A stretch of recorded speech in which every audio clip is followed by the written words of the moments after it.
আমাদের তামাশা দেখতে চাচ্ছেন মনে হয়।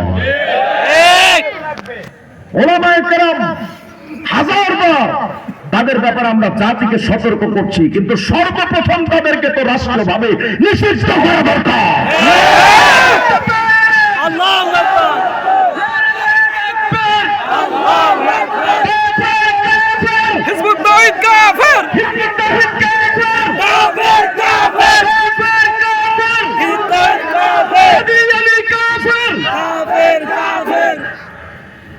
শুধু আমাদের নবী নয়, এই কুলাঙ্গারের একটা বই দেখেন, আল্লাহর মুজিজা হিজবুত তাওহীদের বিজয় ঘোষণা। নামটা কত সুন্দর দেখছেন, আল্লাহর মুজিজা হিজবুত তাওহীদের বিজয় ঘোষণা। আমাদের নবীজির পরে আর কোন মুজিজা আছে? অথচ এদের বায়েজিদ খান পণ্যের মাধ্যমে নাকি মুজিজা হয়েছে। কি মুজিজা? এগুলো সব লিখেছে এই বইটার মধ্যে। কি মুজিজা জানেন? কোন এক জায়গায় যাত্রাবাড়ি, এক জায়গায় বায়েজিদ খান পণ্য ভাষণ দিচ্ছিল, 10 মিনিটের মধ্যে 8টা মুজিজা ঘটে গেছে। কি মুজিজা? এর মধ্যে একটা মুজিজা হলো, এদিকে খেয়াল করেন, এর মধ্যে একটা মুজিজা হলো মাইকের সাউন্ড খুব ভালো হয়েছিল, এটা একটা মুজিজা। কিন্তু এই বইটার মধ্যে মাইক নাম যে সে লিখেছে যে ওই দিন মাইকটা ব্যবহার করতে পারছি, এরপর আর জীবনে মাইকটা চালাইতে পারি নাই। ওরা কি মুজিজা না গজব? এরপরে বাচ্চারা ছিল, বাচ্চারা ক্লাস করে নাই, কারো ফোনে মোবাইলে কল আসে নাই, এগুলো সব মুজিজা। নাউজুবিল্লাহ বলে না। এই বায়েজিদ খান পন্নী কি লিখতেছে দেখেন, কয় একদম মহাসত্য পেয়েও যেখানে নবী রাসূলদের মধ্যে অনেকে ব্যর্থ হয়েছেন, পারেননি। নাউজুবিল্লাহ আসতে বলেন। কোন নবীকে ব্যর্থ বলা মানেই ওই নবীকে অপমান করা। আর যদি কোন কুলাঙ্গারের বাচ্চা, যদি আব্দুল কাদের জিলানীও যদি কোন নবীর ব্যাপারে বিন্দু পরিমাণ অপমানমূলক কথা বলে, মুসলমান থাকতে পারে না। কোন নবীকে ব্যর্থ বলা যায়? আমরা যখন এই বইগুলো পড়ি, সেলিম কুলাঙ্গার তখন কয় 2 লাইন 3 লাইন পড়ো কেন? মানুষের কাছে আমাদের বই দাও, সবাই যেন পুরাটা পড়ে। কোন মুসলমান যদি এই বইটা পড়ে, এই বই দিয়ে মুসলমান টিস্যু হিসেবে ব্যবহার করবে না। আমি নাকি তাদের ব্যাপারে কথা টুইস্ট করি, তো আমি তো আজকে তোর বাড়ির পাশে আসছি, তুই আয়। আমি যে কথা বলি, একটা কথা যদি মিথ্যা প্রতিপন্ন করতে পারি, সেই বিপুল আশারে সমস্ত জনতার সামনে আমি হিজবুত তাওহীদে যোগ দিব, চ্যালেঞ্জ। যদি মিথ্যা প্রমাণ করতে না পারিস, বিপুল আশার থেকে কুমিল্লা বিশ্বরোড পর্যন্ত করে নাকে খড় দেওয়া হবে। বাপের বৈধ সন্তান যদি হয়ে থাকিস, আমার চ্যালেঞ্জ গ্রহণ কর। জাতির সামনে, মহিলাদের সামনে বক্তব্য দিতে পারো, আর বক্তব্য যখন চোখ বন্ধ করে, কাউয়া চিনে না তোরা, কাউয়া কাক যখন চোখ বন্ধ করে মনে করো এরা কেউ দেয় না। সেলিম, তোমার মহিলাদের সামনে যুদ্ধের তেজ আমি জানি, কিন্তু রিজওয়ান রফিকীদের সামনে 1 সেকেন্ড দাঁড়ানোর মতো ক্ষমতা তুই রাখিস না। আমি তো ওপেনলি আমার এই 7 বছর ধরে আমি বলে আসছি, তুই কোথায় বসতে চাস? তোর বেডরুম থেকে বাংলাদেশের সংসদ ভবন পর্যন্ত পুরা জায়গা আমি প্রস্তুত আছি। তুই যদি চাস বাংলাদেশে বসতে, আমি রাজি। তুই যদি মনে করিস আফ্রিকার জঙ্গলে প্রাণী, তো বল, আমি সেখানে যাব। তুই যদি আকাশে বসতে চাস, আমি বিমানে টিকিট করব। তুই যদি বসতে চাস পানির নিচে, আমি পাতালে সেখানে যেতে প্রস্তুত আছি। তুই কোথায় বসতে চাস আমাকে বল। মহিলাদের সামনে চিল্লা, আমার তাহির আঙ্কেল কয় না, চিল্লা মার্কেট পাওয়া যায়। হুদাহুদি চিল্লা দিতে মার্কেট পাওয়া যায় না। এরা আমাদেরকে কয় একদিন এই বাংলাদেশ থেকে, এই বিশ্ব থেকে সমস্ত বাতিলরা ধূলিসাৎ হয়ে যাবে, শুধু হিজবুত তাওহীদ পুরা পৃথিবীতে লিডার মানে নেতৃত্ব দিবে। আমি বললাম, পাগলে কি না কয় আর ছাগলে কি না খায়। ছাগলে তো গাঞ্জা খায় না, সম্ভবত সেলিম মেয়াদ উত্তীর্ণ গাঞ্জা খায়। যদি বলেন হুজুরে গাঞ্জা খাই, এটা কেমনে বলা যায়? কারণ এর বস যে ছিল পন্নী, ও তো বিড়ি খাইতে গিয়ে জীবন শেষ করছে। যার গুরু বিড়ি খাইতো, ওর শিষ্য যে গাঞ্জা খায় না, কেমনে বিশ্বাস করি আমরা? কি বলতেছে দেখেন, কয় একদম মহাসত্য পেয়েও যেখানে নবী রাসূলদের মধ্যে অনেকে ব্যর্থ হয়েছেন, পারেননি, সেখানে আমি কে? আমি তো কেউ না, কিছুই না।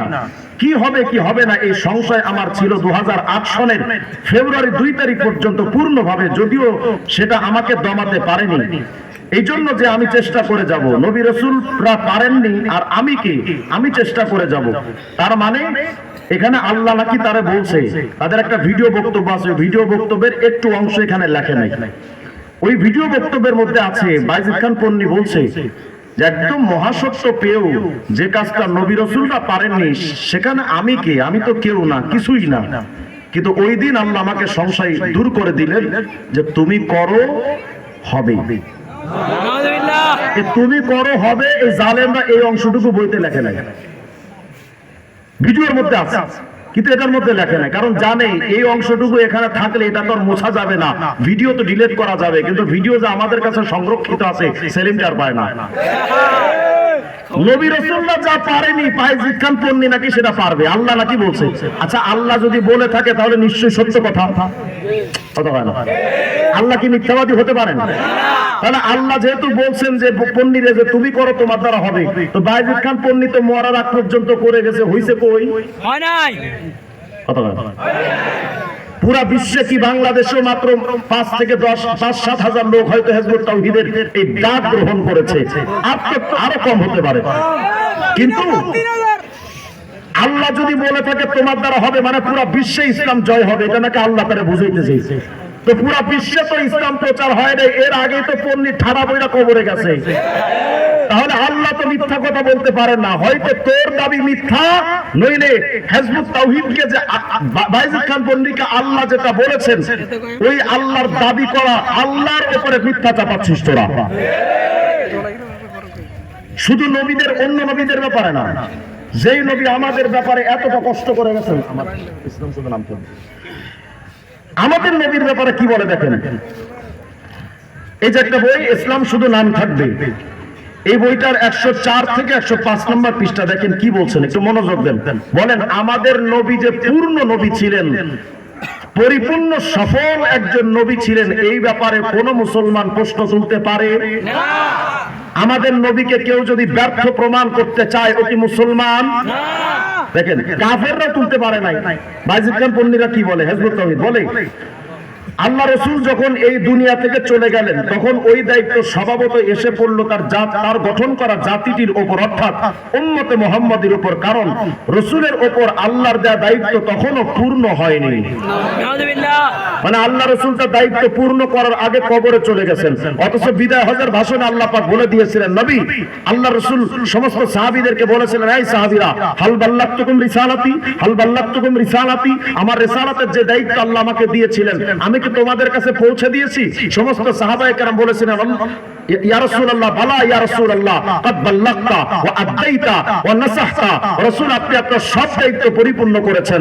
এরপরে রাসূল আরবি আলাইহিস সালাম যখন এই দায়িত্বের ব্যাপারে যখন কথা আসলো, সাথে সাথে আল্লাহর তরফ থেকে আয়াত নাযিল আসলো, ও রাসূল আল ইয়াউমা আকমালতু লাকুম দীনাকুম ওয়া আতমামতু আলাইকুম নি'মাতি। যেহেতু আপনি দায়িত্ব পরিপূর্ণ করেছেন, আপনার উম্মত সাক্ষী দিয়েছে, তাহলে আজ আমি আপনাদের ব্যাপারে নবী ঘোষণা দিলাম, আজকে আমি ইসলামকে পরিপূর্ণতা দান করলাম।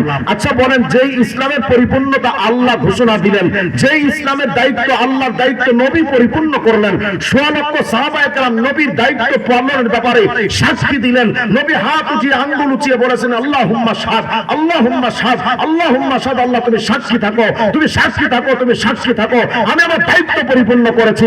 এরপরে যে হিজবুত তাওহীদ বলে নবী তো দায়িত্ব পালন করেননি, পরিপূর্ণতা পারেননি, আমরা বলি তোরা মুসলমানের জাত না।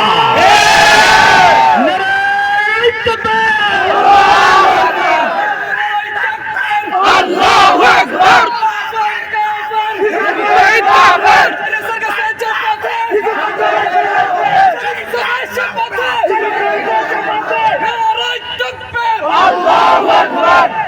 একটু আগে থানা থেকে ফোন এসেছে এই মাহফিলের জন্য, এখানে নাকি মারামারি লেগেছে। নাউজুবিল্লাহ বলেন না? আচ্ছা আপনারা সকল জনতা বলেন, এখানে কেউ কারো গায়ে কি টোকা শব্দ দিয়েছে?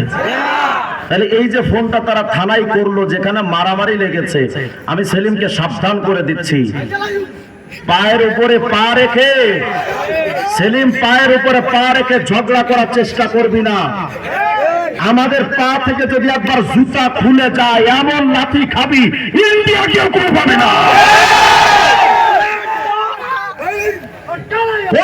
এখানে মারামারি লাগেনি, অথচ থানায় ফোন দিয়ে তুমি এমন করতেছো কেন?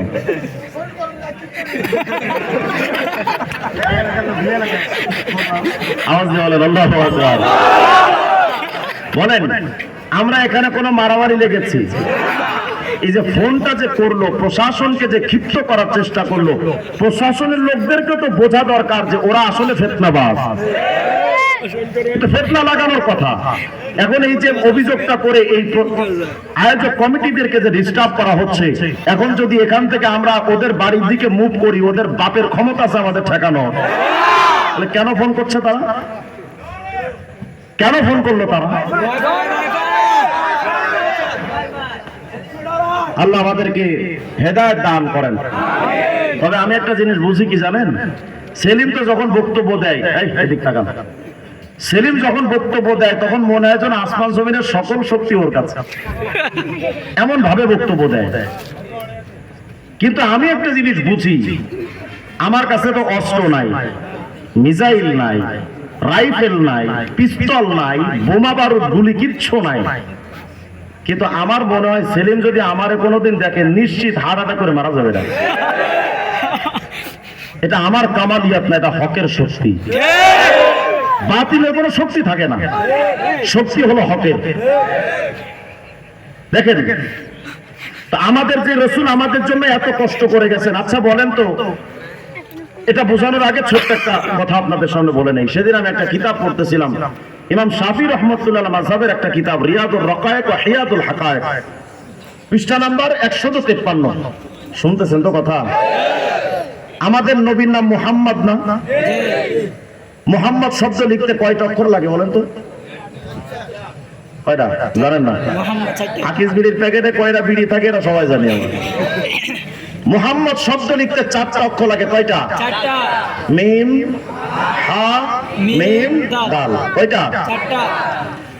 তো ওই ইমাম শাফি রাহমাতুল্লাহ মাযহাবের আলেম লিখতেছেন যে চমৎকার কথা, ওই 4টা অক্ষরের প্রতিটা অক্ষরের আবার আলাদা আলাদা অর্থ আছে।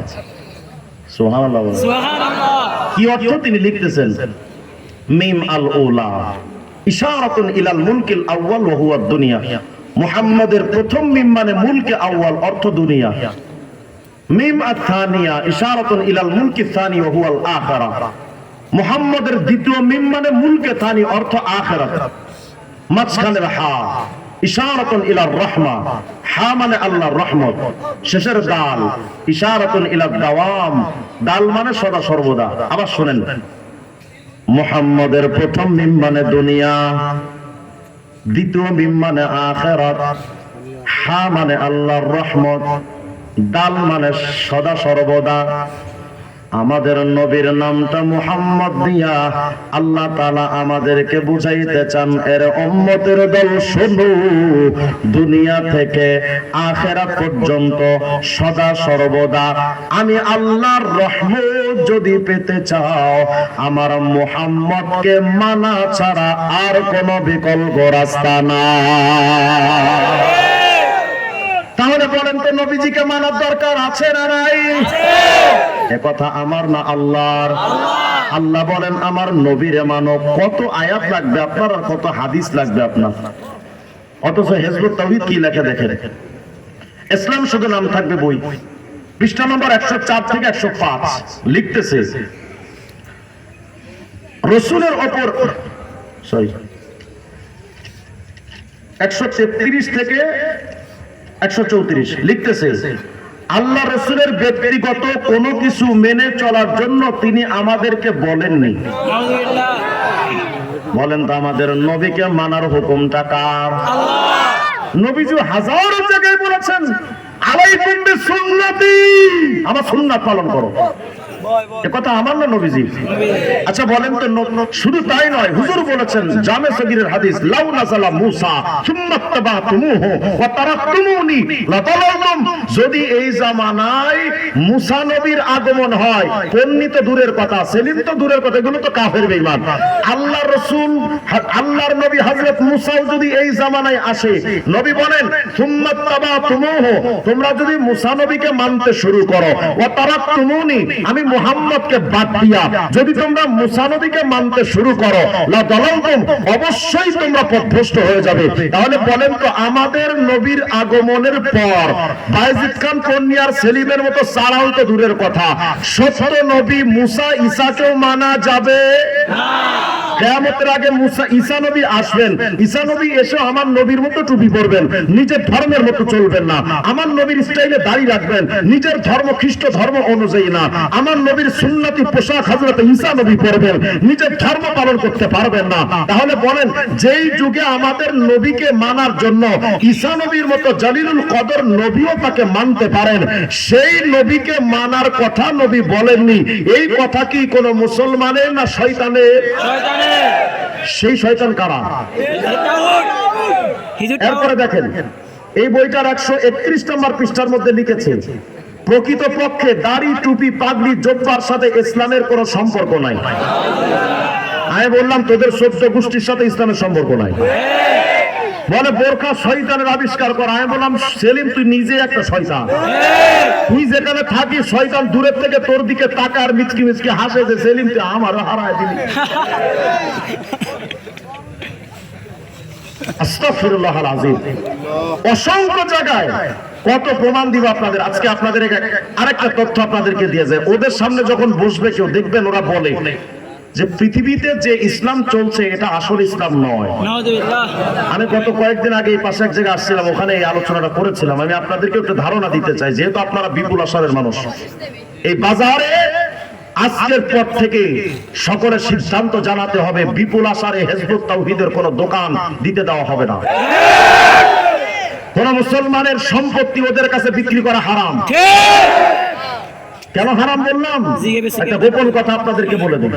হ্যাঁ বলি, কেন এই কথা বললাম একটু প্রমাণ আপনাদেরকে দেই। বাংলাদেশের মুফতি আজম মুফতি কিফায়াতুল্লাহ সব ছিলেন, মুফতি ফয়জুল্লাহ সব ছিলেন না, মুফতি ফয়জুল্লাহ রাহিমাহুল্লাহ। বর্তমানে ফিলিস্তিনিদের উপরে ইসরায়েল যে হামলা করছে, এই ফিলিস্তিনিদের এখানে আগে তো শুধু ফিলিস্তিনিদের বসবাস ছিল, ইসরায়েলের তো এখানে আস্তানাও ছিল না। যখন ইসরায়েলরা পুরো বিশ্বের মানচিত্র থেকে হারিয়ে যাচ্ছিল, তখন তারা টার্গেট করলো ফিলিস্তিনে আমাদের জায়গা কেনা দরকার। তখন ফিলিস্তিনিদের কাছ থেকে ইসরায়েল জায়গা কেনা শুরু করলো। মুফতি ফয়জুল্লাহ রাহমাতুল্লাহ আলাইহি ওই সময় ফতোয়া দিয়েছিলেন, ইহুদিবাদীদের কাছে ফিলিস্তিনের জায়গা বিক্রি করা মুতলাকান হারাম। এই ফতোয়া দিলেন। তদানীন্তন সময়ের, সেই সময়ের ফিলিস্তিন এবং মিশর, শাম এই অঞ্চলের বিজ্ঞ বিজ্ঞ আলেমরা বলেছিল যে আমাদেরকে আজমিদের ফতোয়ায় আমাদের চলতে হবে। বুঝতেছেন কথা? আজমি মানে আরবি ছাড়া যারা, আজমিদের কথা আমাদেরকে চলতে হবে। মুফতি ফয়জুল্লাহ রাহমাতুল্লাহ ফতোয়া তারা মানলো না, ধুমায় তাদের জমি সম্পত্তি ইসরায়েলের কাছে বিক্রি করে দিলেন। ফলাফল এই বছরে এই এখন পর্যন্ত প্রায় 70,000-এর কাছাকাছি লোককে তারা হত্যা করেছে। তারা তাদের রাষ্ট্রীয় শক্তি তো নিয়ে নিয়েছে, বরং এখন ফিলিস্তিনিরা নিজেদের স্বাধীনতার জন্য বিশ্বের মানচিত্রের কাছে ভিক্ষা চাচ্ছে। অথচ এই ফিলিস্তিনি একটা সার্বময় ক্ষমতার অধিপতি ছিল তারা বিশ্বের বুকে। তারা নিজস্ব শক্তিতে তারা ফিলিস্তিনে বসবাস করত, কিন্তু শুধুমাত্র সামান্য জমি বিক্রি করার অপরাধে, একজন আজমি মুফতি ফয়জুল্লাহ রাহমাতুল্লাহ ফতোয়া না মানার অপরাধে, ইসলামের পরিপূর্ণ কনসেপ্ট না বোঝার কারণে আজ বাচ্চা শিশুরাও সেখানে ফিলিস্তিনের নিরাপত্তাই পাচ্ছে না। আমি বুঝাতে চাচ্ছি আপনাদের, সেলিম আপনাদের কাছে টাকা দিয়ে জমি কিনবে, 10,00,000 টাকার জমি 20,000 টাকা দিতে যাবে, সেলিম যখনই প্রস্তাব দিবে জুতা দিয়ে পিটায় দিবে যে তোমরা এই সমাজটাকে কলুষিত করার জন্য মুরতাদদের ইরতিদাদি সংগঠনকে জায়গা দেওয়ার জন্য তোমরা এখানে আস্থা লাগাবে, কোন মুসলমান সেরকম কাজ করতে পারে না। বলেন হিজবুত তাওহীদ মুসলমান না কাফের? তারা যদি কোনো গরু জবা করে, তোমার যদি ফ্রি গোশত খেতে দেয়, না খেয়ে মরে যাওয়া মুসলমান, তাদের গোশত খাওয়া না, না খেয়ে মরে যাও। কিন্তু বেঈমানদের কোনো গরু জবা করাটা খাওয়া সুস্পষ্ট হারাম।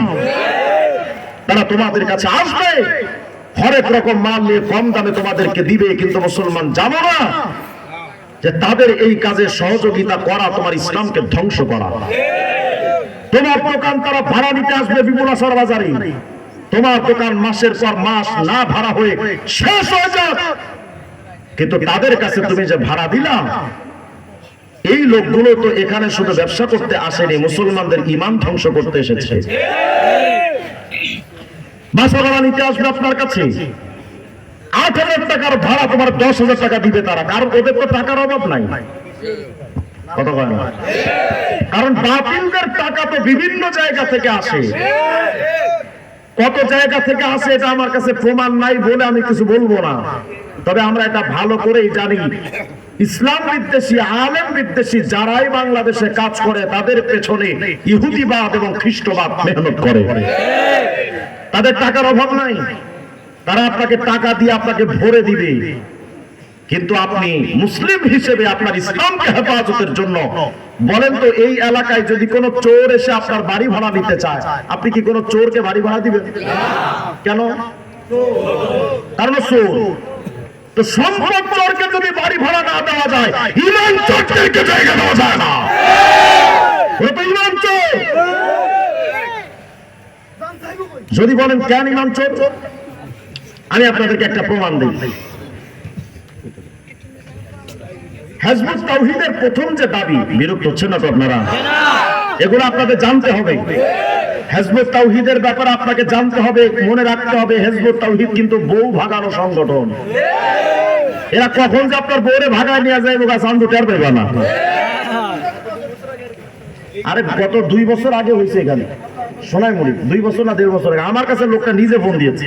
লোকটা ফোন দিয়ে আমাকে কেঁদেছে যে হুজুর, আমার একটা বাচ্চা সম্ভবত এসএসসি পরীক্ষা দিয়েছে, তখন হুজুর আমার 3টা বাচ্চা সম্ভবত বলেছিল, হঠাৎ করে দেখি আমার বউ নাই। তখন আমি এটা নিয়ে যখন একটু লড়াচড়া করলাম, তারা প্রশাসন দিয়ে তাকে অ্যাটাক করলো।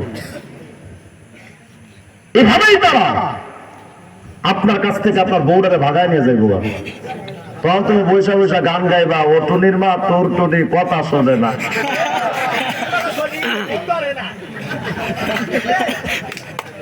নাম করে বইটা দেখেন, এই যে একটা বই, এদিক তাকান, এদিক খেয়াল করেন। এই বইটার 9 নম্বর পৃষ্ঠার মধ্যে হিজবুত তাওহীদ কি দাবি করছে দেখেন। বলে, বর্তমানে আমরা যে ধর্মটিকে ইসলাম হিসেবে দেখছি, যেটাকে ধর্মপ্রাণ মানুষ অতি যত্ন সহকারে পালন করার চেষ্টা করছেন, যে ইসলামটাকে সর্বত্র স্কুল কলেজ মাদ্রাসায় পীরের খানকায় শেখানো হচ্ছে, সেটা প্রকৃত ইসলাম নয়। মানে তাবলিগওয়ালাদের ইসলাম আসল ইসলাম না, সরমনাওয়ালাদের ইসলাম আসল ইসলাম না, উজানিওয়ালাদের ইসলাম আসল ইসলাম না, বাংলাদেশের কওমি মাদ্রাসার হুজুরদের ইসলাম আসল ইসলাম না, আলিয়া মাদ্রাসার হুজুরদের ইসলাম আসল ইসলাম না, আব্দুল কাদের জিলানী, শাহজালাল ইয়ামানি, শাহপরান যে ইসলাম পালন করে গেছে, এটা আসল ইসলাম না। আসল ইসলাম হলো বিড়িখোর বায়েজ ইসলাম পণ্ডিতটা।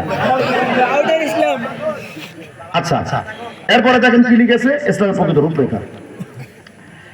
এখন তো দাবি করলো যে এটা আসল ইসলাম না, কি ইসলাম এটা লিখেছে এই বইটার মধ্যে। ইসলামের প্রকৃত রূপরেখা পৃষ্ঠা নম্বর 22 লিখছে, খুব খেয়াল করেন না, বলে বর্তমানের চালু এই ইসলামটা আসলে আল্লাহ রসুলের ইসলামই নয়, খ্রিস্টান ইসলাম। কি ইসলাম? এই যে খ্রিস্টান ইসলাম দেখছেন আপনারা, এই যে আমি তো 1 লাইন পড়লেই ছেলেমেয়ের সমস্যা, তাই বললাম তুই আইসা এখানে আমাদের মাহফিলে আয়, তো নিরাপত্তা দিব আমরা, তুই পুরা পৃষ্ঠাটা পড়।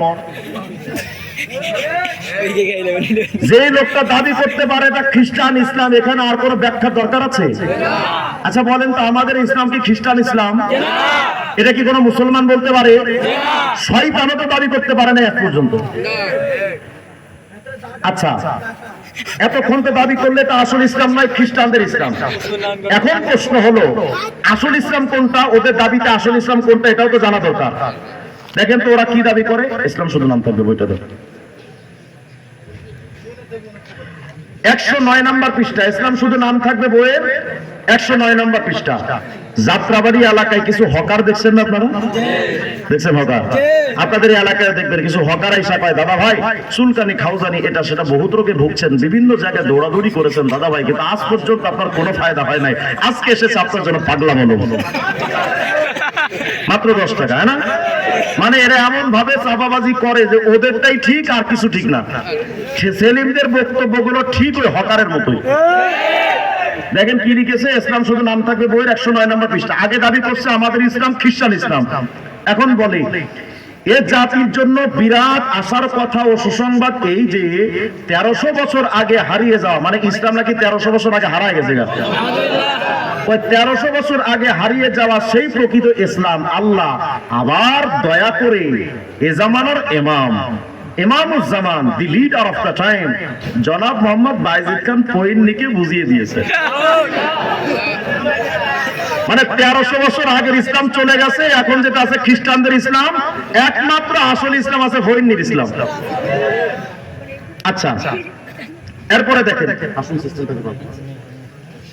এই যে একটা বইয়ের পৃষ্ঠাটা ছিঁড়ে গেছে, আসল সিস্টেমটাকে পাল্টায়।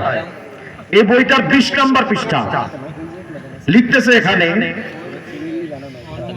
এটা বলার আগে একটা শব্দ আপনাদের বুঝতে হবে। নারকীয় মানে হলো জাহান্নামী। নারকীয় মানে কি?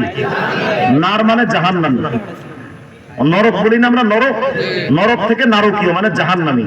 হিজবুত তাওহীদের কাছে ইসলামটা হলো, আমাদের ইসলামটা নাকি নারকীয় সিস্টেম। দেখেন তারা লিখছে, আসুন আমরা সবাই মিলে এই নারকীয় সিস্টেমটাকে পাল্টাই। পাল্টায় কি করব? হিজবুত তাওহীদের প্রতিষ্ঠাতা ইমামুজ্জামান জনাব মোহাম্মদ বাইজিদ খান পন্নী আল্লাহ রসুলের হারিয়ে যাওয়া যে প্রকৃত জীবন ব্যবস্থা মানব জাতির সামনে তুলে ধরেছেন তা গ্রহণ করি। মানে ইসলাম নাই, যেটা আছে খ্রিস্টানদের, এটা মানা যাবে না। আসুন এখন সবাই মিলে আমরা ফয়িন্নির ইসলাম ব্যবহার করি। আচ্ছা আচ্ছা, এই জাতির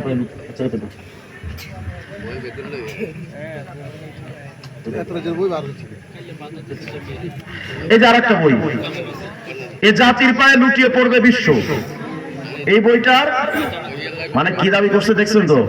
মানে ওই জাতি আর কি, ফয়িন্নি জাতি, এই ফয়িন্নি জাতির পায়ে নাকি লুটিয়ে পড়বে বিশ্ব। দেখেন এই বইটার মধ্যে 50 থেকে 51 নম্বর পৃষ্ঠার মধ্যে কি বলছে দেখেন, কয় সমস্ত মানব জাতিকে এই আসন্ন, ও এর আগে লিখছে ইনশাআল্লাহ, কিসাল্লাহ, ইনশাআল্লাহ, সমস্ত মানব জাতিকে এই আসন্ন মহা বিপর্যয়ের হাত থেকে উদ্ধার করতে পারবে একমাত্র হিজবুত তাওহীদ। আচ্ছা, এটাই আমাদের মূল কথা। ওরা লিখতেছে এটা আমাদের মূল কথা, বাঁচতে যদি চাও তো হিজবুত তাওহীদ ছাড়া উপায় নাই। সুতরাং যতই অবজ্ঞা করা হোক, যতই অপপ্রচার করা হোক, আল্লাহ সমস্ত মানব, দেখেন আল্লাহ সমস্ত মানব জাতির উদ্ধারকর্তা হিসেবে হিজবুত তাওহীদকে মনোনীত করেছেন।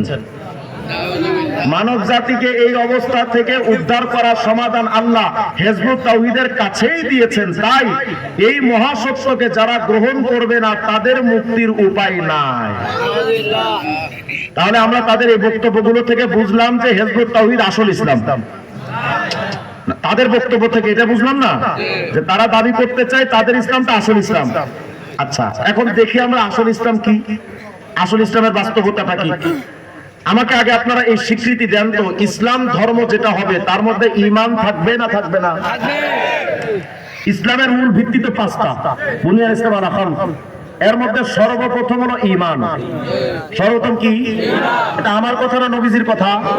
তাহলে যেই ধর্মে ঈমান নাই ওটা ইসলাম। ইসলাম দেখেন, এই যে একটা বই আমার কাছে দেখতে পাচ্ছেন, শ্রেণীহীন সমাজ, সাম্যবাদ, প্রকৃত ইসলাম, এটা মূলত নাস্তিকদের পক্ষের বই। এই বইটার 52 নম্বর পৃষ্ঠার মধ্যে গিয়ে হিজবুত তাওহীদ কি লিখে দেখেন, আগে আপনারা বলেন, আসল ইসলামে ইমানের কথা থাকবে না থাকবে না? থাকবে। ইমান ছাড়া ওটা আসল ইসলাম হতে পারে? আমাদের ধর্ম ইসলামে ইমান আছে না নাই? আচ্ছা, হিজবুত তাওহীদের ইসলামের অবস্থা কি দেখেন।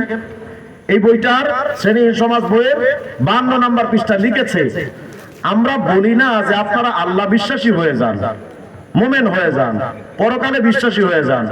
আল্লাহর প্রতি কে ঈমান আনবে কে আনবে না সেটা আল্লাহর সঙ্গে তারা বুঝবে। সুতরাং আল্লাহর প্রতি বিশ্বাস স্থাপন করানো আমাদের কাজ নয়। তাহলে বলেন, যাদের ধর্মে ঈমানের কাজ নাই ওটা কি ইসলাম? বলেন বলেন ইসলাম? তাহলে যারা তাদের নিজের ধর্মে ঈমান নাই সেই ধর্মকে আসল ইসলাম বানায়া সত্যিকারে ইসলামকে খ্রিস্ট ধর্ম বানিয়ে যারা সমাজে চালিয়ে দিতে চায়, আমি বললাম বায়েজিদ খান পন্ডির উত্তরসূরি সেলিম, তোমাদের এই চাপাবাজি বাংলাদেশে আর বেশি দিন টিকবে না। ইনশাআল্লাহ সময় আসবে, খুব তাড়াতাড়ি আসবে ইনশাআল্লাহ। এমন একটা দিন সময় আসবে, সেলিম তুমি বিভিন্ন জায়গায় তো সংগঠনের প্রোগ্রাম সে হাঁকায়, গোপনে গোপনে প্রোগ্রাম করে। ওরা বলে যে ওই জাতির পায়ে নাকি লুটিয়ে পড়বে বিশ্ব, পুরো জাতি নাকি ওদের পায়ে লুটায় পড়বে। আমি বললাম, সেলিম তোর বাপের ক্ষমতা যদি থাকে বাংলাদেশের কোনো একটা জায়গায় ওপেন প্রকাশ্য ভাবে জাতির সামনে একটা প্রোগ্রাম থ্রো কর, যে আমরা আগামীকাল অমুক জায়গায় আমরা প্রোগ্রাম করব, জাতির সামনে ঘোষণা দিয়ে একটা প্রোগ্রাম কর। তোদের বুকের পাটা কত আছে, তোদের পায়ে কতজন যায় না, তোদের মানুষের পায়ের জুতা তোদের গালের উপরে কয়টা পড়ে সেটা আমাদের দেখা দরকার। আমরা তো ওপেনলি প্রোগ্রাম করি বাংলাদেশে, আলহামদুলিল্লাহ। আজ পর্যন্ত ওরা ওপেনলি ঘোষণা দিয়ে কোনো প্রোগ্রাম করতে পারে, এটা তো সবচেয়ে বড় ব্যর্থতা তোদের। তোরা যদি আল্লাহর দল হবি, ওরা বলে আল্লাহ নাকি 19 বছর যাবত তোদেরকে চালায়, আল্লাহ নাকি তোদের চালায়। তা আল্লাহ যদি তোদের চালায় থাকে তাহলে তোরা ওপেনলি আল্লাহর শক্তি দিয়ে দেখা দে, আমরা দেখি যে তোদের সাথে আল্লাহ আছে না শয়তান আছে, ওটা তো আমাদের দেখা দরকার। সুস্পষ্ট বক্তব্য। হিজবুত তাওহীদের আরো সহজ ব্যাপার, সহজ একটা বিষয় দেখেন, তারা যে বেঈমান, তারা যে ঈমানী সংগঠন নয় এর একটা প্রমাণ আপনার মোবাইল, আপনি এখন ঢুকবেন, মোবাইলে ঢুকে গুগলে যাবেন, হিজবুত তাওহীদ লিখবেন। আমি এটা সব জায়গায় বলি, হিজবুত তাওহীদ গুগলে লিখবেন, লিখলে সার্চ দিলে দেখবেন তাদের ওয়েবসাইটটা আসে। ওয়েবসাইটের একেবারে লাস্ট পর্যায়ে দেখবেন যোগাযোগ একটা অপশন আছে, ওটাতে ক্লিক করবেন, করলে দেখবেন হিজবুত তাওহীদের অঙ্গীকার নাম আসছে। অর্থাৎ হিজবুত তাওহীদে যদি কেউ সদস্য হতে চায় তাহলে তাকে কি কি অঙ্গীকার করা লাগে এই অঙ্গীকারগুলো ওখানে লেখা আছে। এই অঙ্গীকারের 4 নম্বর পয়েন্ট দেখবেন লিখেছে, মানে কেউ যদি হিজবুত তাওহীদের সদস্য হতে চায় তাহলে তাকে আগে এই শর্ত, এই অঙ্গীকার করতে হয় যে আমি এই প্রচলিত ইসলাম থেকে হিজরত করলাম, মানে এই ইসলাম ধর্মটা ত্যাগ করে দিলাম। তাহলে তারা কি মুসলিমদের সংগঠন না মুরতাদদের সংগঠন? এই মুরতাদদের সংগঠনের সাথে মুসলমানের সম্পর্ক থাকতে পারে? মনে রাখবেন, আপনার স্ত্রী যখন হিজবুত তাওহীদ গ্রহণ করে তখন আপনার বিয়ে শেষ। আপনার বিয়ে কি অটো তালাক। এই স্ত্রীর সাথে যদি আপনি থাকেন, এই গর্ভ থেকে যদি কোনো সন্তান হয় এটা হারামজাদা। হিজবুত তাওহীদের জানাজা পড়া সুস্পষ্ট হারাম। হিজবুত তাওহীদের জানাজা পড়াকে যদি কেউ বৈধ মনে করে ওই ইমাম সব বেঈমান। মনে থাকবে আপনাদের, আজকে থেকে হিজবুত তাওহীদের সাথে আমাদের কোনো সম্পর্ক আমি শুনেছি এই এলাকার কোন নেতা বুঝি তাদেরকে সাপোর্ট দেওয়ার জন্য অনেক ভাবে ইনিয়ে বিনিয়ে কাজ করছেন। আমি জানি, তথ্য পেয়েছি। আমার কাছে যদি এটার প্রমাণ হয় যে আপনি হিজবুত তাওহীদের প্রোটেকশন দিচ্ছেন, এটা যদি আমার কাছে দালিলিক ভাবে প্রমাণ হয় তাহলে ইনশাআল্লাহ আমি এটা আপনাকে মনে করিয়ে দিচ্ছি, আপনি যেই পদে নির্বাচন করেন ওই জায়গা থেকে আপনাকে বহিষ্কার করে ছাড়ব। এই জাতি আপনাকে পরিত্যক্ত করবে। আমি শুনেছি এলাকার একজন গুরুত্বপূর্ণ নেতা, নাম আমি কিছুদিন পরে বলবো, আগে প্রমাণটা আসুক, তিনি হিজবুত তাওহীদকে প্রোটেকশন দিচ্ছেন, হিজবুত তাওহীদের কাজ করার জন্য তিনি সাহায্য করছেন। আমি আপনাদেরকে বলি, আমি আপনাকে সতর্ক করে বলি, আপনি ফিরে আসেন রাস্তা থেকে। যদি আপনি ফিরে না আসেন আপনার আমও যাবে, ছালাও যাবে। বাংলাদেশের মুসলমানদের ইসলাম বিদ্বেষী কর্মকাণ্ড যারা করে তাদের সাহায্য করে শেখ হাসিনা টিকতে পারে না। আপনিও পারবেন না, আপনিও পারবেন না। আপনার ক্ষমতার মসনদে যাবে, এই এলাকাও আপনাকে ছাড়তে হতে পারে। প্রস্তুত থাকবেন আপনারা ইনশাআল্লাহ। ইসলামের সাথে যারা আছে আমরা তার সাথে আছি। হিজবুত তাওহীদের সাথে যারা আছে আমরা তাদের সাথে সম্পর্ক নাই। প্রস্তুত থাকবেন ইনশাআল্লাহ? ওলামায়ে কেরামকে আমি বলি, চুপ থাকাটা হিকমত না। অনেকে আপনারা মনে করেন যে এদের ব্যাপারে হুজুর এত কথা কওয়ার দরকারটা কি? এই চুপ থাকাটা হিকমত না, ওটা শয়তানি। কথা বলাটা হিকমত। মসজিদের মিম্বার থেকে কথা বলেন, যেখানে থাকবেন সেখান থেকে কথা বলবেন। প্রস্তুত থাকবেন তো ইনশাআল্লাহ? আল্লাহ তাআলা আমাদের সবাইকে হিজবুত তাওহীদের ফিতনা থেকে হেফাজত করেন। আল্লাহ তাআলা জাতি জনপদকে হিজবুত তাওহীদের কুফরি আর ইরতিদাদি মতবাদ থেকে আমাদের হেফাজত করেন। দুরূদ শরীফ, আল্লাহুম্মা সাল্লি আলা মুহাম্মাদ ওয়া আলা